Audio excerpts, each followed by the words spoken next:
अपना पड़ोसी देश है नेपाल, वहाँ से यहाँ एक भक्त अपने भारत के अंदर नौकरी करता था, खेम बहादुर, भक्त खेम बहादुर जी आए हुए यहाँ पर। एक बार खड़ा होना, इधर आ जा या मेरे पास आ जा, इसको लाना इधर से लाकर, इधर से। ये पहले यहाँ नौकरी करता, अपने भारत में रहते थे।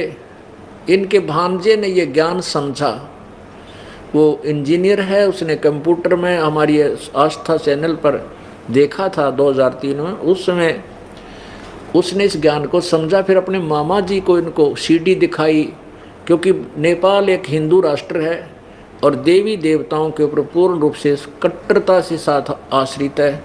ये अन्य को मानने को तैयार नहीं था। कहने लगे नहीं, ये संत निंदा करता है और देवी देवताओं के बारे में ऐसे बोलता है, भगवानों की पूजा मना करता है। लेकिन उसके भांजे ने कहा कि मामा जी ऐसी बात नहीं है, निंदा नहीं करते, ये सच्चा ज्ञान करें। अब देखिए, वेद और गीता को तो आप मानते हो, हाँ मानता हूँ, उसमें देखो सीडी दे दी।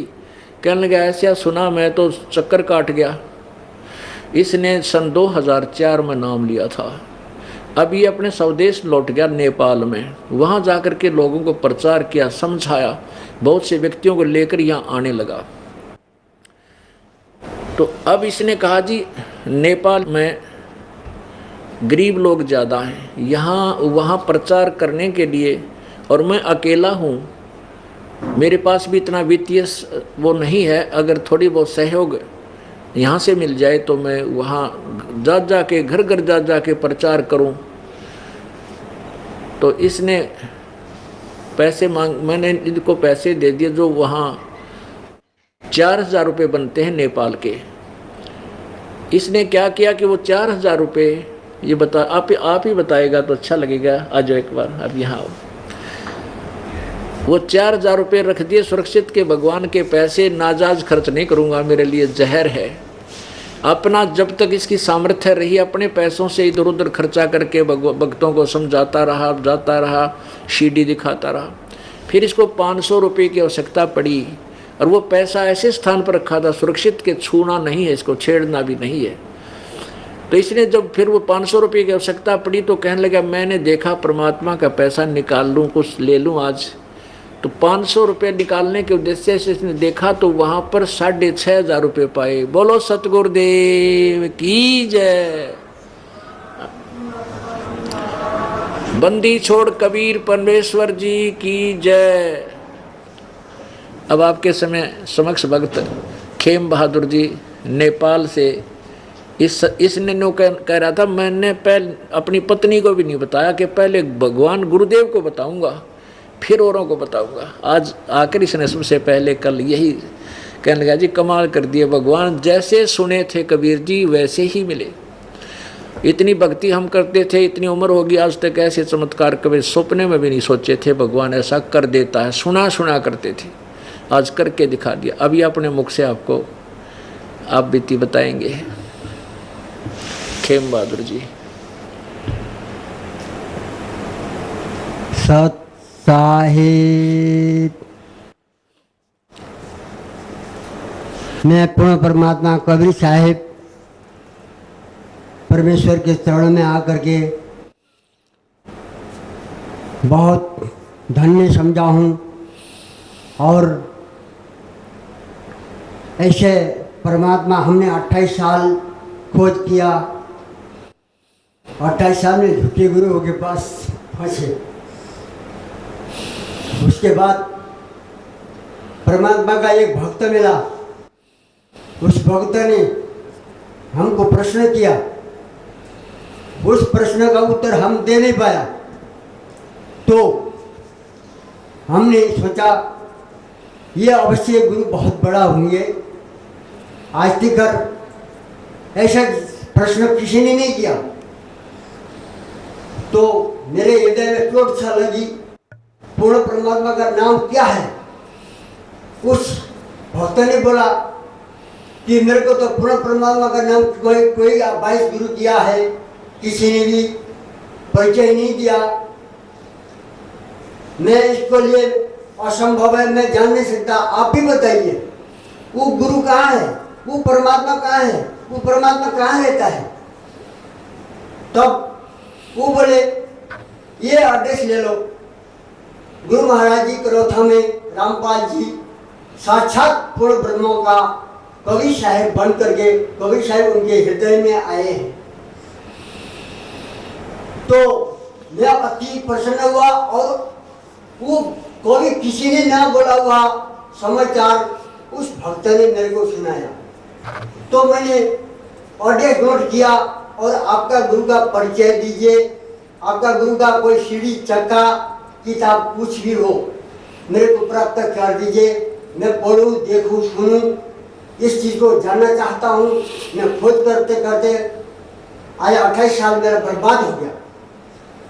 तब फिर मैंने उसको अध्ययन किया। वो भक्त ने मेरे को सीढ़ी चक्का और रेस यहाँ का और सृष्टि रचना का एक किताब मेरे पास पहुंचा दिया। तो पहले वाला मैं साधन करता था 3 घंटा 2.5 घंटा 2 घंटा बैठ करके आंख मेट करके उस ज्योति का दर्शन करवाता था, लोगों को समझाता था, लोगों को सिखाता था, बहुत संख्या जोड़ा। तो मैं उस दिन जब उसे खबर मिला उस दिन से मेरा मन वहां से हट गया। मैं सृष्टि रचना पढ़ा 3-4 बार पढ़ा, परमात्मा का लिखा हुआ पूर्ण ब्रह्म कबीर साहब का लिखा हुआ संदेश को पढ़ करके मैं उसको पीछे मुड़ करके भी देखना मन नहीं करता। आज कोई देवी देवताओं का किसी की तरफ भी मेरा मन नहीं लगता, केवल अपना परमेश्वर सदगुरु परमात्मा के अलावा और को मन नहीं लगता। इसी करके मैं ये चाहता हूँ सारे विश्व में, हमारा खाली नेपाल में नहीं सारे विश्व में ये प्रचार पूर्ण परमात्मा का प्रचार दुनिया गुरु भाई बहन बुजुर्ग बच्चा कोई भी हो तन मन धन दे करके प्रचार करें। और हमारे नेपाल में भी बहुत मैं अकेला था, मैं रोता था, मैं अकेला हूँ परमात्मा, मैं कैसा ये प्रचार करूँ। झूठी गुरु को तो मैं बहुत प्रचार किया हूँ। आप तो पूर्ण परमात्मा आपका ज्ञान इतना तत्व ज्ञान सच्चा ज्ञान मिल करके मैं चुप करके मैं नहीं बैठने वाला, मेरे को कुछ आज्ञा दीजिए प्रचार के लिए, मैं प्रचार करना चाहता हूँ। तब मैंने परमात्मा से आदेश की, परमात्मा को खुद ही बोला मैंने, महाराज जी मेरे को कोई सेवा दीजिए, मैं प्रचार करना चाहता हूँ। मैं छोटा हूँ गरीब भी हूँ, तो मेरा जितना भावना है मैं उतना सेवा भी करूँ, घर में बाल बच्चा भी पालूँ, प्रचार भी करूँ, खेती बाड़ी भी करूँ, सारा काम निभाते हुए जितना हो सके परमात्मा करो। ये हम तो निमित्त है, हम करने वाला कुछ नहीं है, सब परमात्मा कराते हैं। पूर्ण ब्रह्म कबीर साहब को हमारा पूर्व जन्म में कुछ किया हुआ था, वो परमात्मा हमको लेने के लिए, हमारे को समझाने के लिए, हमारे को उतारने के लिए आए हैं। ये मौका कोई भी बहन भाई कोई भी हो धूमधाम से प्रचार करें, खुशी के साथ करें। परमात्मा बहुत भाग्य से मिले हैं। मैं एक बात और सुनाना चाहता हूँ। एक घटी परमात्मा का एक लीला देखा मैंने, प्रचार कर रहा था परमात्मा से, मैंने 5000 रुपये परमात्मा को मैंने बोला, परमात्मा मेरे को प्रचार करना है, 1000 दीजिए। बोला बेटा तू 1000 क्या करेगा, 5000 ले जा। तो परमात्मा ने 5000 दिए थे, मैं लेके गया 1000 रुपया खर्चा करा। उसके बाद 4000 रुपया, 5000 में 4000 रुपया मैंने एक डब्बे में अलग से लुका के छिपा के रखा।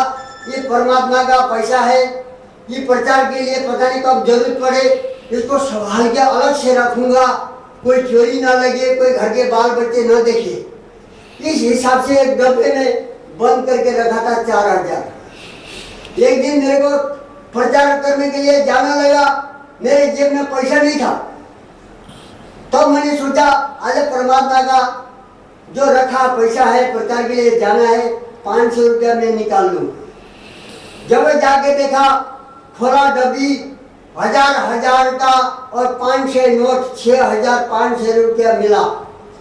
मैंने वहीं पर के रोया, परमात्मा आपने ये लीला किया है, मेरे को ऐसा कभी नहीं हुआ। पैसा तो मैंने बहुत बहुत दिन रखा हुआ था, कभी ऐसा पैसा एक पैसा भी बढ़ता नहीं होता था। हजारों हजार रुपया रखता था, लेकिन एक पैसा भी बढ़ा नहीं, 1 रुपया नहीं बढ़ा था। आज ये लीला है, ये कौतुक कहाँ से हुआ? मैं वहीं पर करके रोया, याद किया, अपने प्रभु परमात्मा को याद किया। और मेरे दिल में फिर सोचा, मैंने ये यह किसी को बताऊंगा नहीं, बताऊंगा भी कोई मानेगा नहीं। मैं अपना गुरुदेव के पास जाकर के ये संदेश गुरुदेव को ही बताऊंगा। तो मैंने गुरुदेव को बताया। गुरुदेव के बताने के बाद ही मैं अब ये मौका मिल रहा है आप लोगों को सुनाने के लिए। आप सच्चे मन से, तन मन से आप लोग इसी भावना से करेंगे तो सुख देने वाले परमात्मा हमने इस जीवन में पाया है, हम अति सुखी हो जाएंगे। इसके लिए परमात्मा ने मौका दिया है। ये कहने के लिए मैं यही सत्संग करता हूँ। सत साहिब।